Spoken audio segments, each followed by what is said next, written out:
بن مانگے دینے والے عرشوں پر آنے والے. نے دینی تعلیم میں لگایا وہ بچہ اتنا کمزور ہو جاتا ہے کہ وہ بچہ دنیا میں کیسے رہنا یہ سلیقہ بھی نہیں جانتا. اس کے نقصانات کتنے خطرناک ہیں، کتنے خطرناک نقصانات ہیں. ہم نے دونوں کا سسٹم بالکل الگ الگ کر دیا ہے. صاحب یہاں پر صرف دینی تعلیم ہوگی اور یہاں پر صرف عصری تعلیم ہوگی. جس بچے کو عصری تعلیم حاصل کرنا وہ اس مدرسے میں اس ادارے میں چلا جائے، جس بچے کو دینی تعلیم حاصل کرنا وہ اس ادارے کے اندر چلا جائے. اللہ کے پیغمبر جناب محمد رسول اللہ صلی اللہ تعالی علیہ وسلم ساری انسانیت کے معلم بن کر آئے تھے. آپ علیہ السلام کی درسگاہ سے ابو بکر نے علم حاصل کیا ہے، عمر نے علم حاصل کیا ہے، عثمان نے علم حاصل کیا ہے، علی نے علم حاصل کیا ہے، معاویہ نے علم حاصل کیا ہے، عبد الرحمن ابن عوف نے علم حاصل کیا ہے، معاذ ابن جبل نے علم حاصل کیا ہے. ان حضرات نے نبی کی درسگاہ سے علم حاصل کیا ہے. نہ دنیا کی لائن میں کہیں پر کچے نظر آتے ہیں اور نہ دین کی لائن میں کہیں پر کسی سے پیچھے نظر آتے ہیں. میرے بھائیوں، یہاں پر بیٹھے ہوئے الحمدللہ دانشوران سے میں عاجزانہ طور پر درخواست کر رہا ہوں، ہم ذرا سا سرسری جائزہ لیں اپنے اداروں کا، بس بہت سرسری جائزہ لے لیں. ہمارے مدرسوں میں کتنے بچے پڑھتے ہیں؟ بھئی یہ قصبہ ہے نور پور، اس قصبے میں کتنی آبادی ہوگی اور اس آبادی کے تناسب کے اعتبار سے کتنے بچے حافظ اور کتنے عالم؟ میرا خیال ہے بہت مشکل سے 2%، ورنہ یہ بھی میں نے زیادہ کہہ دیا. بہت مشکل سے 2%. اگر 2000 کی آبادی اور 20 عالم ہے تب تو 2000 کی آبادی میں 20 عالم ہے تب 1% ہوئے. حالانکہ اتنے نہیں ہوں گے، لیکن میں زیادہ جوڑ رہا ہوں، 2% ہوں گے. یعنی 2% بچے دینی علم حاصل کرنے کے لیے جاتے ہیں. باقی 98% کہاں چلے گئے بچے؟ 98% بچوں نے تو ایسے اداروں کا رخ کیا ہے جہاں ان کے اخلاق کو بگاڑا جاتا ہے. 98% مسلمانوں کے بچے ایسے اداروں میں پہنچتے ہیں جہاں حلال اور حرام کی تمیز نہیں ہوتی. 98% مسلمانوں کے بچے ایسے اداروں میں پہنچتے ہیں جہاں ان کا عقیدہ خراب ہوتا ہے، جہاں وہ اللہ کو نہیں پہچان پاتے، جہاں اللہ کے نبی سے محبت کی چنگاری ان کے سینوں میں پیدا نہیں ہو پاتی، جہاں اللہ کی کتاب کو پڑھنا نہیں سیکھتے. 98% بچے ایسے اداروں کو رخ کرتے ہیں جہاں پر اخلاق سوچ کہانیاں پڑھائی جاتی ہیں، جہاں پر ایسی باتیں پڑھائی جاتی ہیں جس سے بھائی میں نفرت پیدا ہو گئی، محبت پیدا ہونے کا دور تک تصور نہیں. آخر ان 98% بچوں کی فکر کون کرے گا؟ 98% بچوں کی فکر کی ذمہ داری کس کی ہے؟ حضرت امام مالک رحمۃ اللہ علیہ فرماتے ہیں اس امت کے آخری طبقے کی اصلاح اسی طرز فکر اور اسی طرز عمل سے ہوگی جس طرز عمل سے نبی اکرم صلی اللہ تعالی علیہ وسلم نے اولین طبقے کی اصلاح فرمائی. اس امت کے سب سے اولین طبقے کی اصلاح لفظ اقرا کے ذریعے ہوئی تھی. یعنی ایسے تعلیم کے ادارے قائم کیے جائیں اور ہمارے علماء کی طرف سے دینداروں کی ذمہ داری ہے کہ سر جوڑ کر بیٹھے اور ایسے ادارے قائم کریں جہاں پر بچے اصلی علوم بھی حاصل کریں تو قرآن و سنت کے دائرے میں رہ کر اسلامی تہذیب اور اسلامی کلچر کے ساتھ وہ دنیاوی علوم حاصل کرے. وہ حکومت سیکھے، سیاست سیکھے، زراعت سیکھے، وزارت سیکھے، کوئی بھی علم حاصل کرے، اسلامی تہذیب اور اسلامی کلچر کے ساتھ وہ علم حاصل کرے. یہ ذمہ داری ہمارے علماء اور دانشوران اور دینداروں کی. آج ہم نے علم کو 2 حصوں میں جو تقسیم کیا، اس کا نقصان میرے بھائیوں یہ نقصان ہے کہ آج دینداری سمٹ کر مسجد اور مدرسے کے اندر رہی۔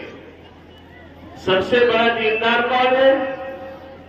جو 5 وقتہ نماز پڑھتا ہو، باقی اس کے معاملات سے کوئی مطلب نہیں، باقی اس کے خوشی اور غمی کی تقریبات سے کوئی مطلب نہیں۔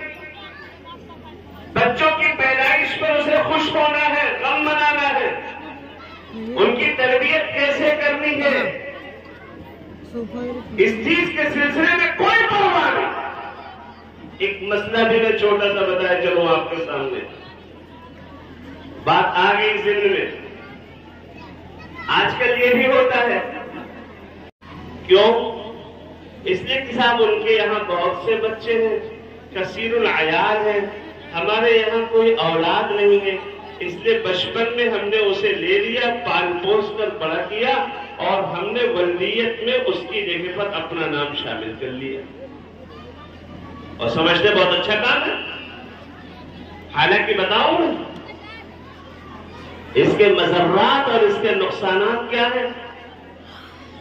پہلی بات تو یہ ہے کہ جس کا بچہ آپ نے لیا ہے، ولدیت میں دوسرے کا نام شامل کرنا ہی جائز نہیں۔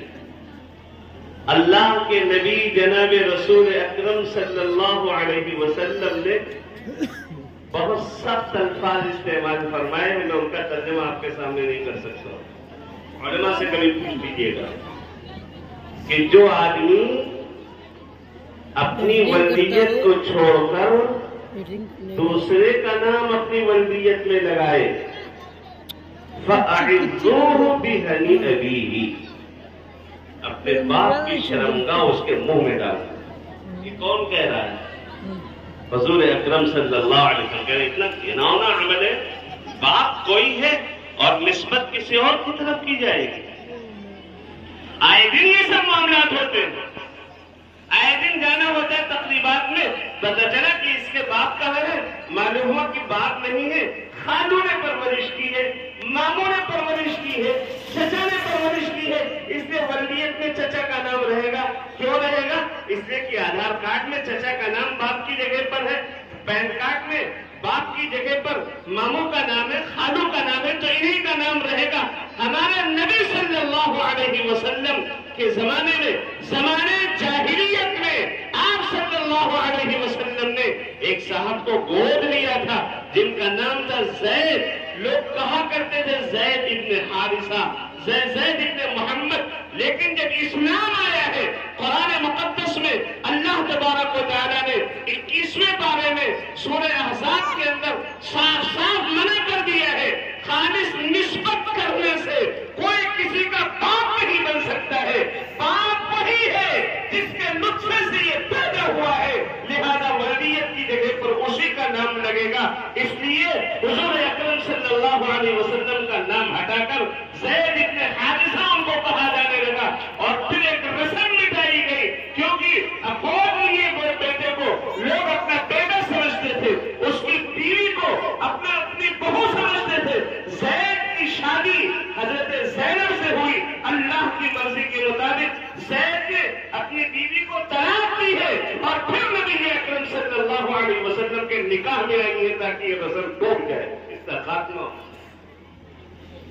تو جب تعلیم ہوگی، اور تعلیم دونوں قسم کی تعلیم ہو، ہمارے اسکولوں میں، اور ہمارے اسکولوں میں وہ تعلیم کیسے ہو سکتی؟ کیونکہ ہم نے اسکول تو قائم نہیں کیے، ہمیں شکوہ ہے آپ حضرات سے، شادی بیاہ کی تقریبات میں ایک شادی میں 10-10 لاکھ روپے خرچ کر ڈالتے ہیں، لیکن اگر کوئی اسی نور پور کا نوجوان، کوئی بزرگ اگر اٹھے اور کہے مسلمانوں اپنے مستقبل کو سنوارنے کے لیے، اپنے بچوں کا فیوچر بنانے کے لیے ایک اسلامک طرز کا اسکول قائم کر دو، تو ہم 1000 مولانا صاحب کے پاس جائیں گے، مولانا صاحب کیا اسکول میں زکات کی رقم لگ سکتی ہے کہ نہیں لگ سکتی؟ یہ کیا بات ہے میرے بھائیوں؟ میرے عزیزوں بزرگوں اور دوستوں، اصلاح جو ہوگی انسانیت کی وہ تعلیم کے ذریعے ہوگی. اسی لیے اللہ نے کیا فرمایا؟ یا ایھا الذین آمنوا استجیبوا للہ وللرسول. اے ایمان والو، اللہ اور اس کے رسول کی بات مان لو. اذا دعاکم لما یحییکم، جب تم کو ایسی بات کی طرف بلائیں جس میں تمہاری زندگی ہے.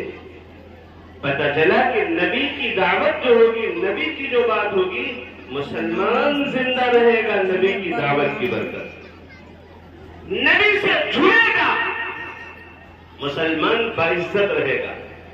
نبی سے جڑے گا مسلمان کا وقار محفوظ رہے گا. اور نبی کی تعلیمات سے ہٹے گا اس کی عزت داؤں پر لگ جائے.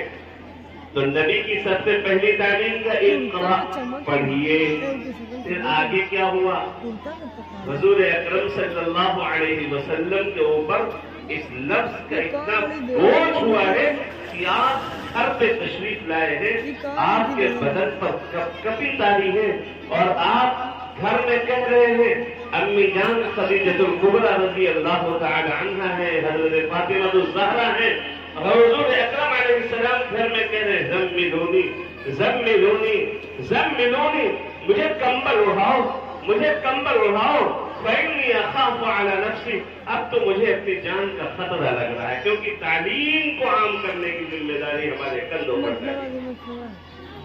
یہ تعلیم کی ذمہ داری معمولی ذمہ داری نہیں ہے، یہ ہمارے علماء کی اور حفاظ کی مہربانی ہے کہ بچے آپ کی خوشامد کرتے ہیں کہ صاحب اپنے بچوں کو بھیجیے، پھر آپ سے پیسے کی خوشامد کرتے کہ پیسے دیجیے. کیوں؟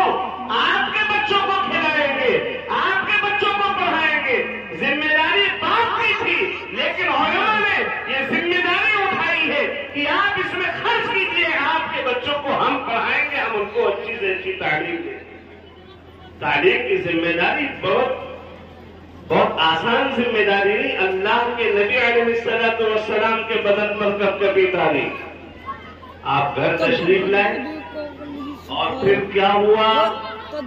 اب علماء کرام سے میں متوجہ ہو کر عرض کر رہا ہوں کہ جب تعلیم کا سلسلہ شروع ہوگا تو امت میں پذیرائی نہیں حاصل ہوگی. ایسا نہیں کہ لوگ تعریف کرنے لگے کہ ہمارے مولانا صاحب نے بہت اچھا کام شروع کیا. یہ ہوگا ہی نہیں. کیوں؟ حضور اکرم صلی اللہ علیہ وسلم کو حضرت خدیجہ لے کر گئی ہے ورقہ کے پاس. ورقہ نے پوری بات سنی نبی اکرم علیہ السلام کی. ایسا ایسا ہوا، اس طرح فرشتہ آیا اور اس نے فلاں فلاں باتیں کی ہیں اور اس طرح مجھے گھبراہٹ ہوئی، مجھے بخار آیا، مجھے اپنی جان کا خطرہ لگا. تو ورقہ نے کیا کہا ہے؟ ورقہ نے کہا کاش اس وقت میں زندہ ہوتا جب تمہاری قوم تم کو تمہارے گھر سے نکال دے. اللہ کے نبی کو تعجب ہوا، یہ بھی ہو سکتا ہے، یہ بھی ہو سکتا ہے.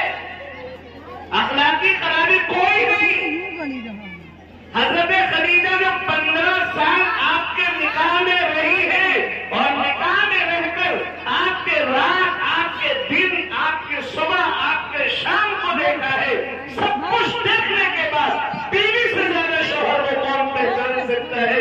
بیوی شہادت دے رہی ہے کلا واللہ لا یخزیک اللہ ابدا انک لتصل الرحم وتحمل الکلہ وتقسم المعروف وتقری الضیف وتعین علی نوائب الحق. میرے سرکار آپ کیوں گھبرا رہے ہیں؟ اللہ آپ کو ضائع نہیں کرے گا. آپ بوجھ اٹھاتے ہیں، آپ رشتوں کو جوڑتے ہیں، جس کے یہاں کوئی کمانے والا نہیں آپ کھڑا کر دیتے ہیں. آپ مذہب کی دیوار سے الگ ہٹ کر انسانیت کی مدد کرتے ہیں. کہیں کوئی حادثہ آ گیا اچھائیاں ہو، اللہ اسے کیسے ضائع کر دے گا. ایک طرف تسلی، لیکن تعلیم کی بات ہے تو ورقہ کہہ رہے ہیں یہ ساری اچھائیاں آپ کی گھڑی کی گھڑی رہ جائیں گی. آپ کی قوم آپ کو تو تعلیم کی ذمہ داری اتنی اہم ذمہ داری. میرے بزرگوں اور دوستوں، بن مانگے دینے والے عرش و فرا